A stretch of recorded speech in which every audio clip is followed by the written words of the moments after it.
I'm hypothetically a business owner who has a fully fleshed out email sequence. People are generally converting, they're buying from me. I'm interested in a quiz to make that process even better. Where do I start?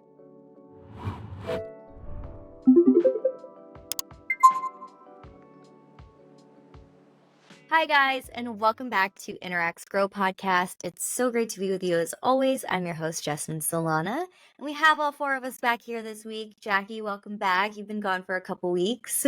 Thank you. Thank you. Woo! Hello, everybody.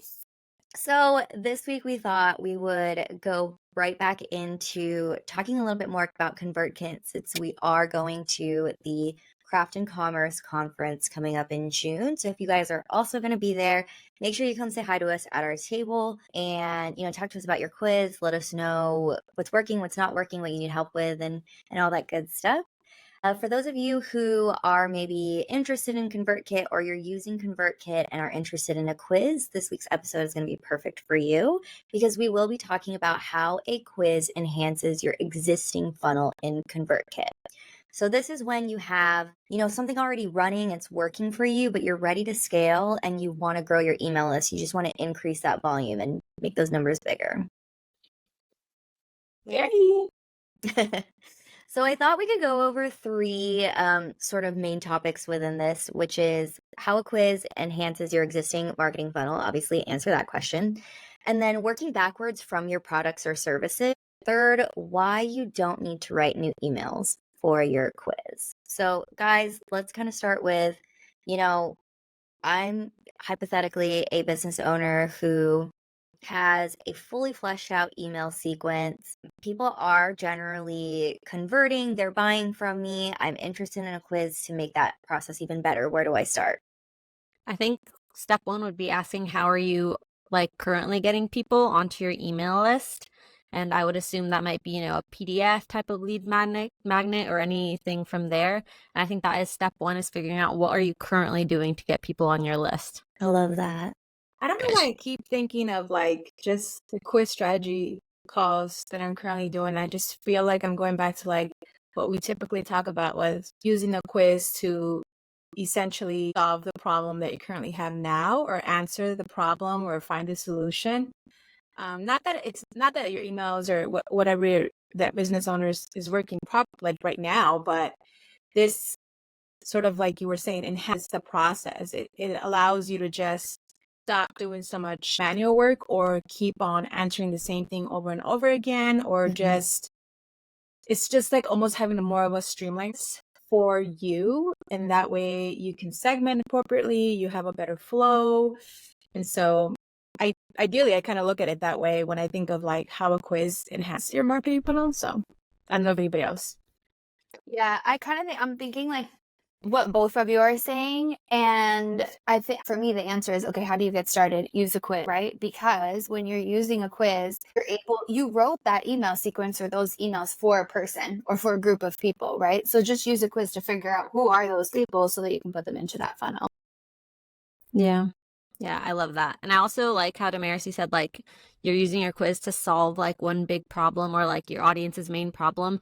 And that's probably what you're doing with your existing lead magnet. Like we said earlier, if you have a PDF lead magnet for most people, you're probably answering a pain point in that. And that's why people are opting in and downloading it. And that's pretty much what you're going to do with your quiz, except you're going to get so much more information having people go through a quiz and most likely even higher conversion rates than a PDF. Yeah, and then I think of I had a customer, one of my calls. They have not used the quiz yet, but they had pretty good amount of traffic going to the website.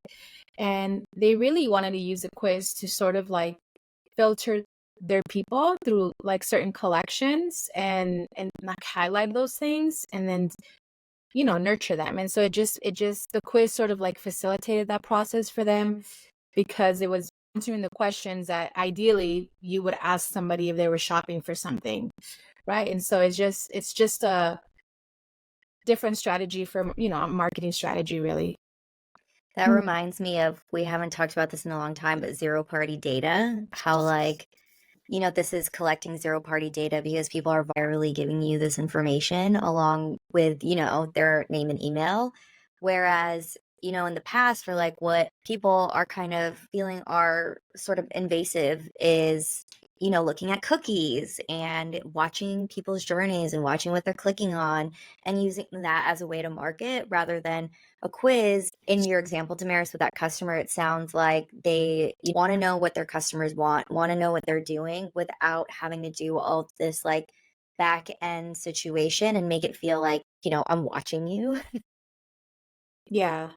Yeah, and it also reminds me, like, at this point, I think everybody knows I love candles. It's kind of sad. But it reminds me of, like, I get the emails from, these different moments and all these things that happen, things like that. But at the end of the day, like, when you already, like, if I would have taken a quiz and they already know sort of what category I fall into or what scent I like or what I only specifically buy candles, but for some reason they get body washes and all these other random things. Like it just helps like personalize, I suppose. What I'm trying to say is personalize that experience for the user or for the quiz taker versus like getting all of these things, right?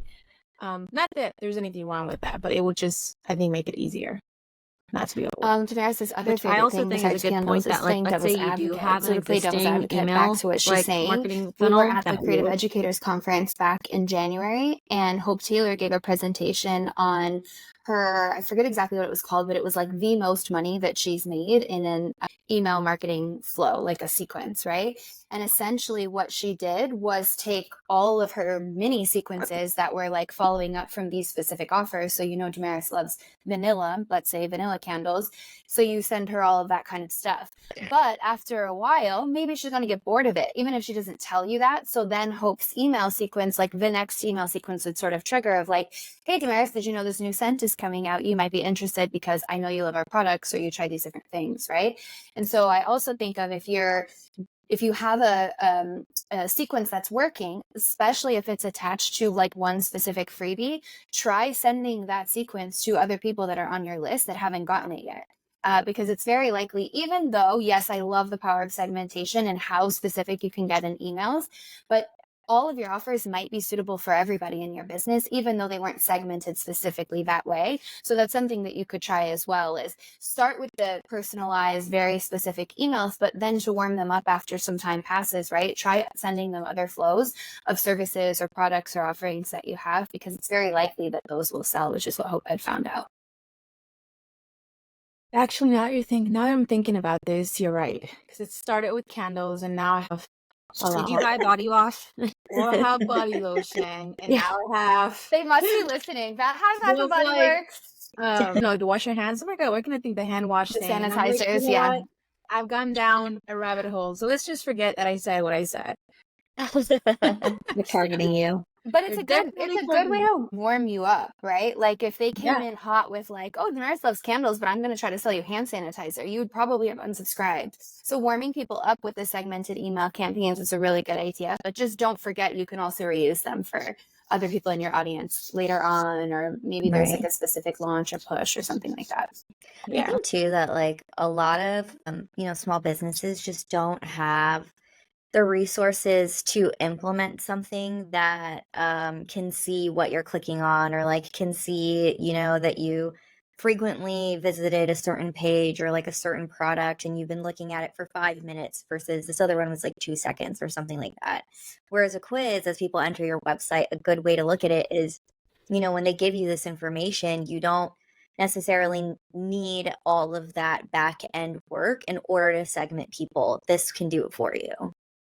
Let's hope and everybody's like, wow, this sounds great. Feels like I'm gonna, I'm ready to enhance my ConvertKit marketing funnel with a quiz. So I guess like let's get started in the process of how to do this. If you already have an existing funnel, I think probably one of the questions that I've seen the most in regards to this is like, well, how do I fit it into what I already have without having to change too much? Or should I just start all over?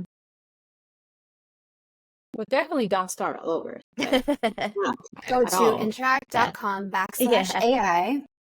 pop your existing lead magnet in there, and literally you can turn it into a quiz. That's honestly what I would say. We know that quizzes are the highest converting lead magnet that's out there. So if you have a lead magnet that's attracting the right people, they're doing the things on the email, and you've built out this workflow already, literally just change that opt-in into a quiz so that you get the additional segmentation, and then have people get added to your list that way. And also compare the conversion rate.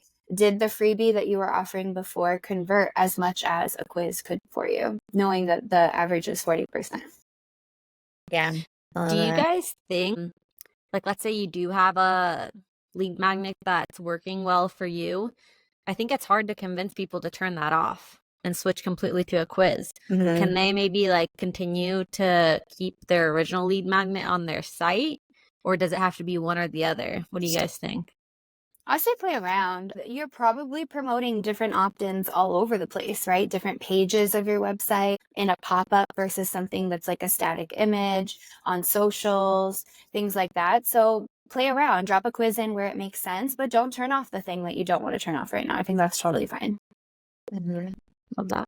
But I guess, wait, I would just say you're not comparing apples to apples that way, right? Like if your freebie that's working is like the main thing on your site that everybody sees, and then you decide you want to try a quiz and you only put it in the little tiny corner on the about page, or I don't know, a less visited page, then just consider that you're not going to see the same number of opt-ins because you're promoting it in a very different way. So that would be, yeah, for sure. Do it, play around, test, have multiple opt-ins running at the same time, but don't compare them apples to apples if you're not treating them as apples. That didn't make sense, but you know what I mean, right? I want to back up a little bit in terms of, let's assume somebody's like coming in super new to quizzes. They don't really know.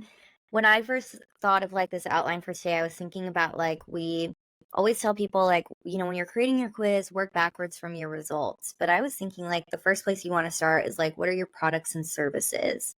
So if you're looking at your existing funnel and know your emails lead to really specific products, really specific, how would you recommend somebody take that, what they have right there, and turn it into 4 results?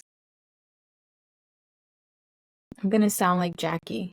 Jackie would say, well, let's first determine what the goal of the quiz is going to be. There you go. That's a great answer, Damaris. That's a great answer, Damaris. That's something Jackie would totally say. What do you want the goal of the quiz to be? Whether you want it to lead to a product or service, or you want it to be something else. So look at that. Yeah. I think it depends, honestly, and this is my opinion, on the industry, right? Whether it's e-commerce, product related, service related, whether you're a coach, or if it's service related. It just depends. Like, I hate to say it, but it really just depends on the goal of the quiz and what you're trying to filter through. But I do love product recommendation quizzes. I think if you already have established that are already living in your website and you sort of want to drive traffic to, it depends on how many products you have, or you can like categorize them into like candles, going back to candles, wash, like hand washes, soaps. It just depends. Like, there's so many different ways that you can do it. You just really have to like think about where you are currently, what you're offering, and how you want that to look like for your quiz takers. Another idea, now I feel like I've taken out the whole everybody. Another idea is like, I really love when people redirect their results, because they can then add different products into that result and make it look like very nicely and flawless. So. Yeah, I also feel like if you're a service-based business, like kind of think of like what would benefit you from a quiz. Like, what do you struggle with? Like, do you have high ticket offers and like lower ticket offers, and like you struggle with finding out whether your audience fits into your higher ticket offer or the lower one? Like, think about what is something that you struggle with and what you would benefit from using a quiz from, and with segmenting, like what would be best for you, whether it's about candles or body washes or something along those lines. Like, think about what you would also need from it. Yeah, and I think to that point, and also Damaris, going back to your answer of like, what's the goal of the quiz? Right now, I'm working with a lot of website designers where their quiz is like, which template should you use? That very obviously leads back to a specific product, the template that they should use. But in a lot of cases, especially I think when it's a higher ticket offer, you don't necessarily need to know exactly which offer is right for somebody. You need to know a little bit more about the person in order to pitch the offers like correctly or properly, right? Speaking to like the pain points that this person actually has versus something that maybe is like a general fear or myth about the product. So yeah, great answer, Damaris. Go back to the goal of the quiz, but you can also see, because we get this question a lot. It's like, okay, great, I used the AI tool, but like, what do I do now? How do I add my services in here? And it's literally just you asking yourself, okay, now that you know this is the style of a person or the personality that this person has, this is their buying behavior or whatever it is that you're focused on in the questions are focused on in your quiz, then what do you want that person to do next? Think of it like a conversation. Now that you've told them about themselves, what should they go do with that? Is it buying the product, or do you have to, connect with them a little bit more, talk about the pain points a little bit more? It just sort of depends on what it is you're selling. But the answer is sell the product, whether it's in the quiz or in an email sequence. I have a hot take that when you do it using like personality or like some sort of like you're giving them a persona before you give them their specific services or products that have to do with them, you could do so much more with it because, in Damaris's case, let's say, right, like you were maybe interested in body wash, hand wash, car scents, like all this other stuff, but you've only been so focused on if they always, if it was always a quiz on what candle should you buy next, you're kind of limited to candles and candle flavors. Whereas if you were to get like a persona where it was like, oh, I forgot, don't kill me, I forgot what scents you like more, but let's say it was like, you like the like vanilla kind of creamy feeling flavors, it feels more like fall and sometimes that translates a little bit into spring and summer, but still with that hint of vanilla in it. Then they can like continue to feed you stuff within that persona and not feed you anything else that's like, I don't know, like maybe you hate floral, right? Then they don't have to give you like the floral citrusy scents or something like that. Yeah. I mean, I think those work very well as well. I think it just really depends on like whether you want it to be more of a straightforward sort of like quiz from A to B, or whether you want to like have a full on like nurture sequence and do the entire flow of that. I think it just really depends on the stage of business that you are in and whether you've literally have developed these personas for these people It's true. over the course of time. And Yeah. also, not just what you want, but what do your people need? If they're specifically looking for a scent of candle, then you should give them the scent of candle that they want. But if they're looking to learn more about themselves and their preferences and things like that, then you should lead with more of a personality style quiz. Give the person in your audience what they want. The other thing that I wanted to add to this was sometimes you might only have one offering and you're selling the same thing at the end, but the quiz is telling you sort of how to sell it. So maybe Damaris is all about the scents. Fine, talk up the scents and what she likes. But maybe I'm all about the burn time of the candle or of the product, or like the materials that made it. Are they eco-friendly? Are they toxic? Are they non-toxic? I have pets, I have kids, right? It's like there's so many different factors that can go into purchasing something. And I know we're super simplifying this by saying we're buying but like when it goes into anything that you purchase, like your mind goes through all of these things, and certain people think budget, certain people think, well, what's the quality? I'll pay way more for a quality product. Some people, I just want it to make me feel happy. So use the quiz to figure out what it is these people want. Even if all of the things that you're selling at the end is exactly the same, the way that you're talking about selling it to them is different. How do you guys think, in terms of like messages or books within an email sequence, do you think that it makes sense to revisit what you offer when you add a quiz to your funnel? I would say, going back to Hope's example, because she sort of offers everything to everybody on her list at some point in time, I would say you want to make sure you're starting with the most relevant thing. So if your quiz is pointing to a specific candle that you would want to buy, then talk about the candle. But as time passes, then it makes more sense of, okay, we've talked up the candle. Maybe they fought it, maybe they haven't, but now let's keep it moving. It's been a few weeks, it's been a month, it's a new season. Let's announce the new flavor. Let's announce the new products that come in the same scent that you've already bought, right? Like whatever that might look like. But to answer your question, Jess, yeah, I think it's most important to start with and or at any time in the journey, give the person what they're looking for in that moment. If they subscribe to something, it's because they want to know more about that thing. Don't talk about something else because that's not what they're interested in right now.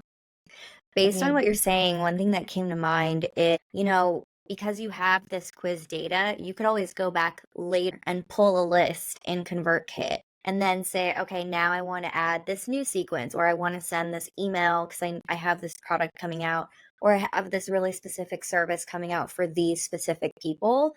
And you can always do that after the fact. So the quiz doesn't just end with getting people onto your list. Ensure there's that initial segmentation. You can continue to iterate and, create new lists, create new sequences and new campaigns based off of the people who are already on your list because of the quiz. Yeah. And I just want to add, I know, and I think I may be getting ahead because I know you have a third point, but maybe I'll just wait because it's related to that. Never mind. All right, we'll go right into it then. So the last question that I have for you guys is, why don't you need to write new emails if you're adding a quiz to your opt-in, or as your opt-in, I should say? Yeah. Well, what I was gonna say is I think you guys are a little bit different than I am. I'm the type of person that I don't mind email marketing. If you send me the same email, it's fine. I'll eventually buy when I feel like it. So I don't feel like you have to change your voice, or you have to change the way that you do your emails, because I am looking at them. I just don't feel like buying in that moment. But that doesn't mean that it's not top of mind, or it's not something that I'm not interested in. So I feel like with people out there, if it's working the way that it's working right now, you just want to enhance it with the quiz, totally fine. You can totally send them the same emails that you've sent people before. You're just using a quiz. That's the difference.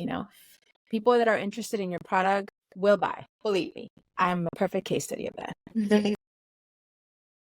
So that's what I was gonna say. I was just gonna say, if you have emails that people are buying from and you have seen, you see that they're working and you are nurturing people properly down your funnel, then you don't need to go ahead and write a brand new when you create a new quiz, because let's be honest, things change over time, and I guarantee your quiz is going to change over time. So don't think that you need to write a whole new quiz and then write a new set of emails, because when you edit that quiz, you might need to go and edit 15 emails if you have 3 results and 5 emails for each. So just start with the quiz and go from there. Yeah. Work smarter, not harder. Yeah, that's literally the answer. Don't write new emails because you've already written them. There's no need to reinvent the wheel. You can definitely repurpose the content. And like Jessie said, especially when something's already working, why not just attach the flow in there? Especially because now we have with ConvertKit tagging, and with the other integrations we have as well, you can do this, but you can literally set, okay, somebody said, they answered this way to the specific question. You wrote, this is what I said in the beginning, you wrote those emails for a reason, for a specific person. Just let your quiz allow you to figure out who would be a great fit for that flow, and then ask questions that tell you that, so you can tag them that way and then reuse the emails. Why wouldn't you? I love that. The thing that came to mind as you were talking was just how do I say this? And we're saying work smarter, not harder, but at what point do you figure out okay, is a quiz going to actually help me convert more people to buy, or is that in the emails that you've already written? Did that question make sense? Yeah, I think it's a good question, but I'm going to say the same thing, is that those emails are only for certain people. Not everybody who reads that email is going to purchase from it, and that doesn't mean it's a bad email. Your offer is not for everybody. So I think it's more so about finding the right people that fit that offer or that message, and sending the right people, the qualified people through that are really going to be entertained by it, enjoy it, buy from it, whatever the goal might be.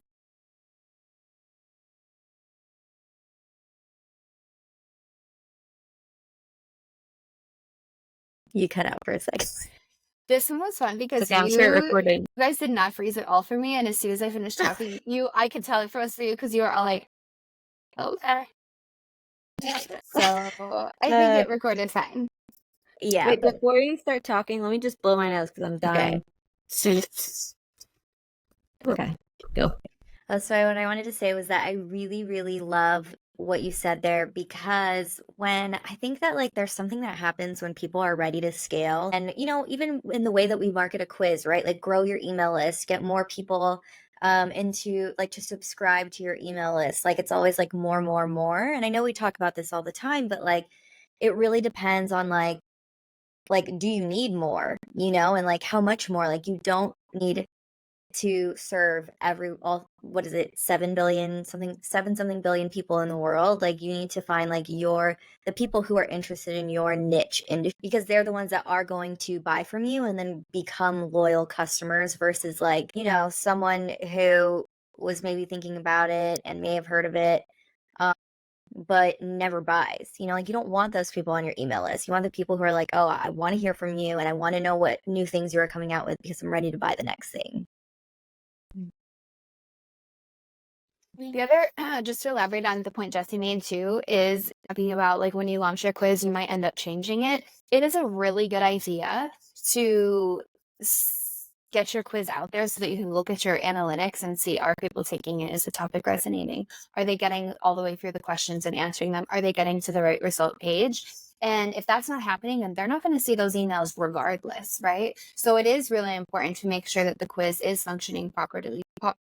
People are taking it and getting to the point where they would receive these emails. So before you go gung ho and doing everything and creating these sequences, which is awesome, we've seen some really awesome quiz emails. Make sure the quiz is working and it's following the goals and it's doing the things that you want it to do. It's attracting the right people before you go and spend all of this time and money on developing a brand new email sequence, especially when you know you already have something that works, or you can put them into an existing funnel or newsletter that you're already sending out.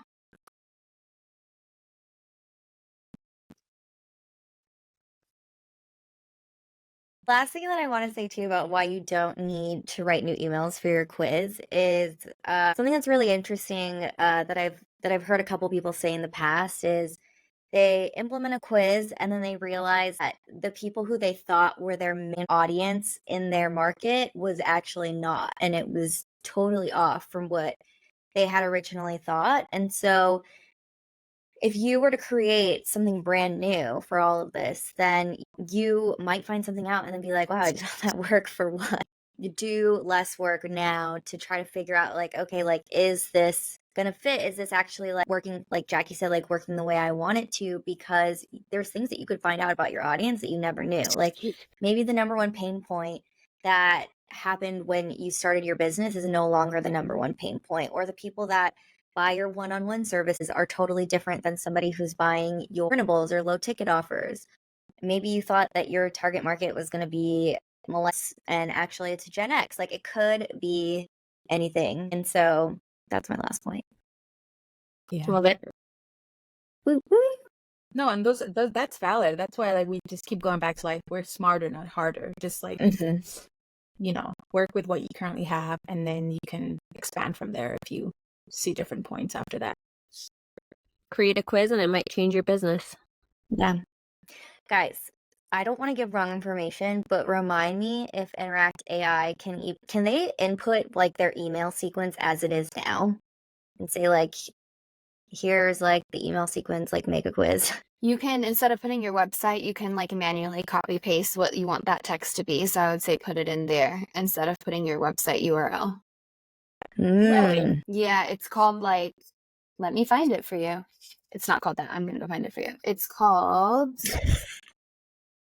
I'll copy and paste my website text instead. So literally like when you click on the first, what type of quiz, if you have your quiz ID or not, the next thing you'll do is put in your website, but underneath where you submit your website, you can copy paste your site text, which could be anything, your freebie text, Right. your email sequence, whatever you want it to pull from. Cool. I feel like I Mhm. unknowingly gave some good advice, right? Absolutely. Yeah.